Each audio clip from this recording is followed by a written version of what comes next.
Local, live, late-breaking. WESH 2 News starts now. In Ocala, the principal of a school is accused of beating up a student, and it is on videotape. I'm Michelle Meredith with WESH 2 News. The story coming up.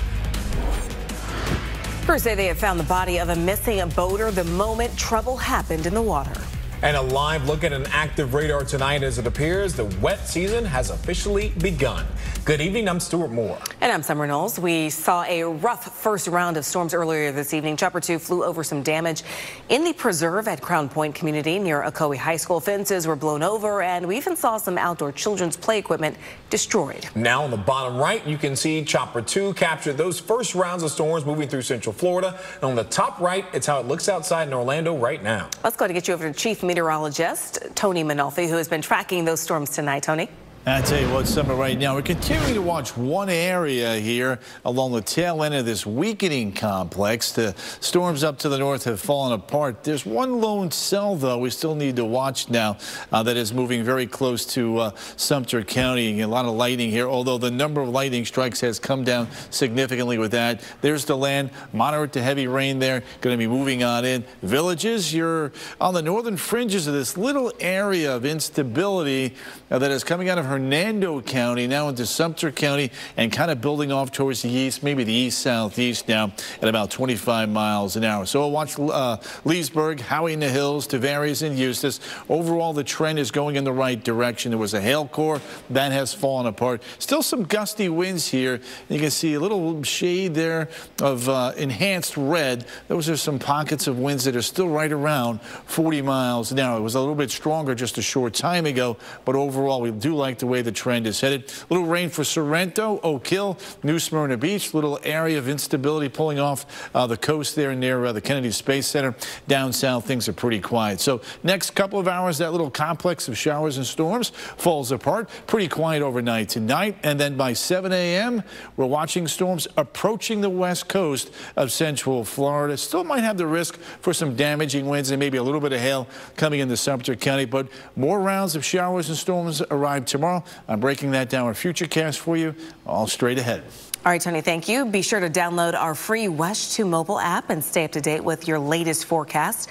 Turn on the notifications to get any breaking updates right at your fingertips. Tonight, police say surveillance video shows an elementary school principal in Ocala hitting a student in the face with a computer charger, twisting his ankle, and then sitting on top of him. School officials have since fired Dante Profit, and as WESH 2's Michelle Meredith explains, Profit was unaware the incident was being recorded.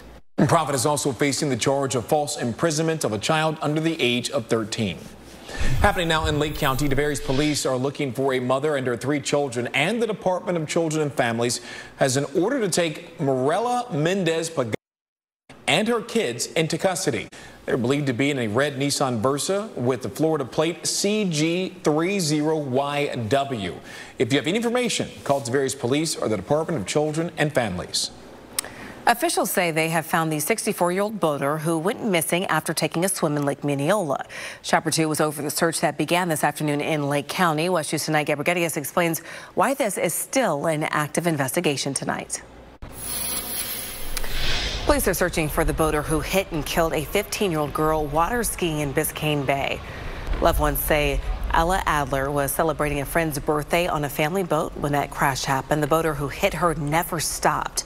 Authorities say the boat was a light blue center console with dark paint on the bottom with either 2 or 4 wide onboard engines.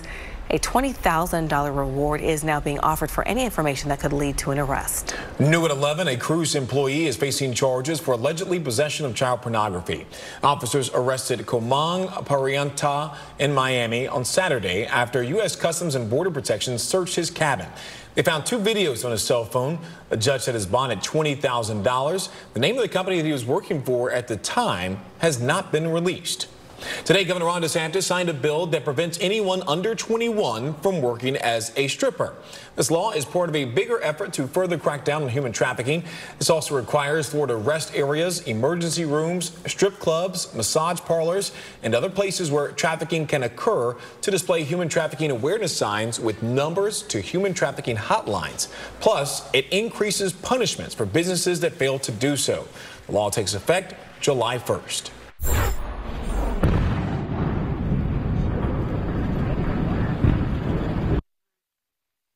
demolished a large section of the collapsed Francis Scott Key Bridge this afternoon in Baltimore, as you see here. They detonated explosives in an effort to help remove a steel bridge truss that's been lying on the top of the Dahlia, the cargo ship that slammed into the bridge over a month ago. 6 people died. Officials hope that they can move the ship out on Wednesday so that traffic can flow in and out of the port once again. So Orlando voters can now vote in the race to replace their city commissioner, who was accused of stealing thousands of dollars from an elderly woman. Here's a list of the candidates running for Orlando City Council. They include a former state representative, well-known activist, and a former Miss America. Regina Hill was suspended last month after her arrest, but if she is exonerated or the charges get dropped, she could take her seat back. Right now, her trial is set for July. In the meantime, early voting in this special election will run from today through Sunday. You can vote at the Supervisor of Elections office from 8 in the morning till 5 in the afternoon. The hours are different on the weekends, and then the normal election day will be next Tuesday, May 21st. Orlando homeowners will have to pay more for money for their stormwater utility fees beginning next year. Despite hearing objections from several people, the City Commission approved that hike today in a vote of 5-1. Costly repairs and population growth are some reasons Public Works proposed the hike. The rate has not changed since 2008. By 2028, the owner of a typical single-family home will pay more than double their current fee.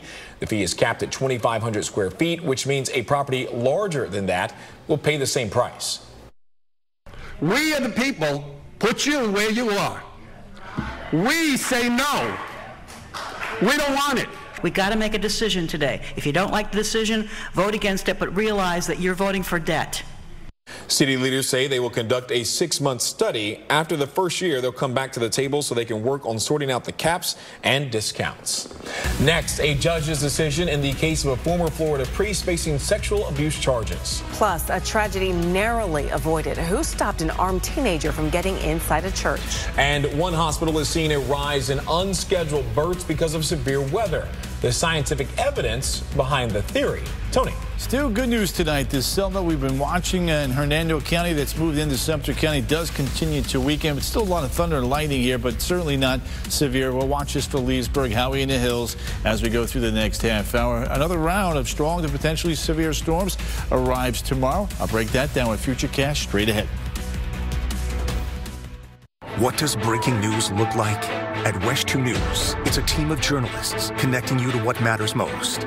Also happening tonight, it's a reporter gathering facts to go live in your community. Live from Orange County. It's a forecast focused on accuracy to keep your family safe.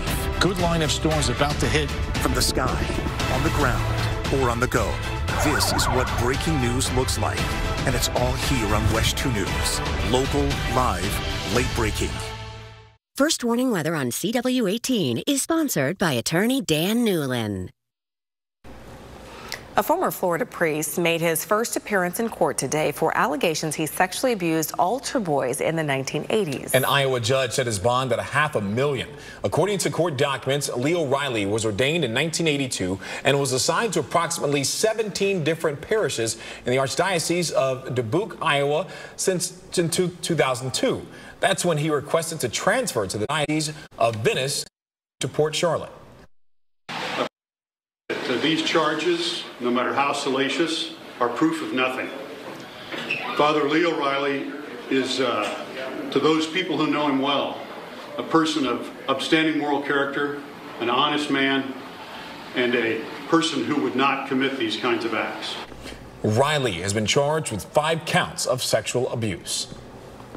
Meanwhile, panic at a church in Louisiana when a teenager armed with a rifle tried to get inside. Authorities say the quick actions of parishioners likely saved lives. So guys, just get a hold of your child, go slowly. We did apprehend a young man. He is in custody. Calm down and just get next to your child and go slowly. All right, so the chaos during Mass was captured on a live stream at St. Mary Magdalene Catholic Church, where dozens of kids were making their first Holy Communion. But attention soon turned to the back of the church, and police rushed in. Even on the altar, where altar servers ran to safety and clergy crouched behind the altar. Witnesses say parishioners confronted the gunman and police arrested him. Warren County deputies say a Cocoa man called himself the donation bomber in threatening letters left at 2 churches on Mother's Day. Timothy Edwards Stamnet appeared in front of a judge today for the first time. Deputies say the man left 2 packages at 2 different Cocoa churches on Sunday morning. In them, mentions of a bomb. The bomb squad determined the packages did not contain any explosives. Federal agencies tonight are warning that foreign terrorist organizations and their supporters may seek to target events during Pride Month this June. That's coming from the FBI and the Department of Homeland Security. The alert notes that violent threats could come online, in person, or via mail. The agencies caution law enforcement to stay alert. It's Asian American and Pacific Islander Heritage Month, and tonight we're hearing from the artist behind the Pulse tribute that's going on in Osceola County. Local Filipino-American artist Jeff Ray says the design is not about the tragedy, but more so about those who lost their lives and the survivors. The Pulse tribute is set to be revealed at Brownie Wise Park. It's really design elements that are reflective of each individual. In addition to that, we do have a survivor component, as well as opportunity for each of the fallen's families to have input in their individual elements that will be part of the design. Jeff Ray says many of the Pulse victims called Osceola County home. The design of the tribute will be revealed on June 12th. That's the date of the shooting, 8 years later. The wet season has begun for much of the country. It has, but could the recent stormy weather have something to do with an increase in births? A labor and delivery team in Springfield, Missouri, well, they think so. Much like the theory of being in a hot air balloon or taking a trip on an airplane, the changes in barometric pressure is believed to cause a near-term pregnancy to naturally induce labor. The rise and fall of the pressure can cause the expansion and contraction of the uterus. And you see forecasts with days and days in a row of storms, then we definitely know we're probably going to be a little bit busier than otherwise we would have been. Doctors say if you go into labor in the middle of a severe storm, make the trip to the hospital if it is safe to do so. Where meteorology meets biology, Chief Meteorologist Tony Rodolphe takes us outside. The baby wards may be busy across Central Florida, Tony. Yeah, Tony. Well, I'm not going to touch that one, but here's what's going on. We do have some rain out there and some storms. The good news tonight is the storms are indeed weakening. It is a warm and humid night. Temperatures are in the low to the mid 70s, but so are the dew points, so it's quite sticky. So this first complex of storms tonight is falling apart. Good news on that one, but a very impressive line of thunderstorms now blossoming here in the northern Gulf of Mexico. This one will be arriving between about 7, 8, and 9 o'clock in the morning tomorrow along the west coast. Kellyanne will give you an update on that come daybreak tomorrow morning. So storms here weakening. Good news on that front, but storms here near Louisiana are certainly, for the most part right now, strengthening. We'll have to wait and see if that maintains itself overnight tonight. Now, again, we had 215 lightning strikes here about an hour ago now. We're down to 55, and most of them were right there in Sumter County, so that's still definitively weakening. This is light rain here from the land down towards Sanford. Again, a couple of claps of thunder and lightning here. The wind's now in that 30 to 40 mile an hour range, but the overall trend on this complex of storms definitely getting weaker and weaker. We had a hail core here earlier that has fallen apart, and right here we had a little bit of strong gusty winds near Floral City, but these as well are now weakening. Latest wind speed here about 27 miles an hour. So I like the trend here, and unlike what we saw on Friday night, the instability not as great because everything's kind of been worked over a couple of times. That area of showers and storms near the Kennedy Space Center falling apart, and the models tonight are all weakening the activity as we've been seeing here over the last half hour. So we like that consistency in the models tonight. Now off towards the west coast here. Out the door comes 7, 8 o'clock in the morning. Here comes our next round of showers and storms, and meteorologist Kellyanne Class will give you an update on that come daybreak tomorrow morning. So damaging winds and hail, we'll have to watch that mid to late morning tomorrow, and then once again in the afternoon as yet another round of showers and storms does indeed move back in. Temperatures overnight tonight, out the door tomorrow morning 70 to 75. A couple rounds of showers and storms marching on through central Florida. The first one arriving between 7 and 8. along the west coast, weakening as it crosses our northern communities. And then another round of showers and storms gets going just in time for the evening commute. And then as that front approaches, as we get you into very early Wednesday morning, another line of showers and thunderstorms and a longer duration moderate rain could be setting up along and ahead of that front. That would be great news because we've been pretty dry here in central Florida. The models here going with 1 to 3 inches off towards the west, a ½ an inch to an inch,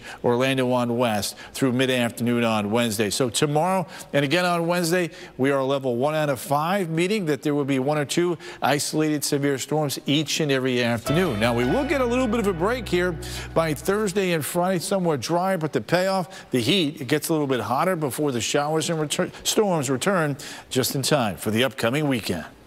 The Florida Derby returns to Orlando this week as the Lions get set to host Inter Miami. Yeah, last time around in March, it was all Herons, but this time the Lions are coming with a little momentum. Yeah, thankfully, City coming off their first win since April 13th. Miami, though, the winners of 5 straight. So just ahead, we're going to take a look at how the Lions are preparing for the challenge.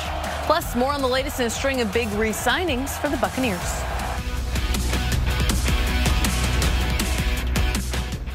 WESH 2 Sports is sponsored by Mullinax Ford, Florida's largest Ford retailer. For upfront pricing and no dealer fees, shop Mullinax where car buying is simple, easy, fun. Now, WESH 2 Sports, sponsored by Mullinax Ford. Welcome to Derby Week. I'm Kristen Lago. After snapping a 3-game winless streak, Orlando City now has its sights set on the hottest team in the MLS, Inter Miami. While it is a rivalry game, head coach Oscar Pareja using the same strategy as always to prepare. CF will take on Auburn in their opener on Friday afternoon. That's it for me. We'll be right back. Custom weather alerts on the WESH 2 app. Download it today.